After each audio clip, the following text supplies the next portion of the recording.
Hello everyone, lifestyle এর আরও একটি ছোট্ট ভ্লগে আপনাদের সকলকে অনেক অনেক স্বাগত জানাই। দিনটা ছিল সংক্রান্তি। সকালবেলা উঠেই প্রথমে ফ্রেশ হয়ে নিয়ে সমস্ত ঘরের বেডশিটগুলোকে চেঞ্জ করে নিয়ে নতুন বেডশিট, পিলো কভার এগুলো পরিয়ে নিয়েছি। তারপর মেন ডোরে যে আম পাতার মালাটা টাঙাবো সেগুলোর জন্যই প্রথমে আম পাতাগুলোকে ভালো মতো করে ধুয়ে নিয়ে সেগুলোকে মুছে তেল, সিঁদুর সমস্ত কিছু ছুঁয়ে নিয়ে এখন একটা সুতোর মধ্যে পাতাগুলোকে গেঁথে নিয়েছি। আর এরপর এখন এই মালাটাকে মেন ডোরে টাঙিয়ে দেব। আর এখন চলে এসেছি কিচেনে নিম পাতা বাটবার জন্য। কারণ কি, সংক্রান্তিতে আমাদের বাড়িতে নিয়ম আছে যে স্নান করার আগে এই নিম পাতা আর কাঁচা হলুদ বাটা মেখে তারপরে স্নান করার। তো সেই মতো সকালবেলা উঠে প্রথমেই নিম পাতাগুলোকে জলে ভিজিয়ে রেখেছিলাম।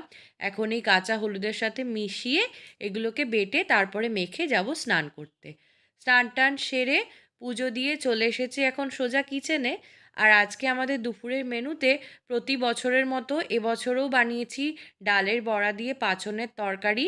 আর সাথে রয়েছে এখানে আম দিয়ে টকের ডাল। আর পাঁচনের তরকারিতে যে ডালের বড়াগুলো দিয়েছিলাম সেই কয়েকটা বড়াও রেখেছি।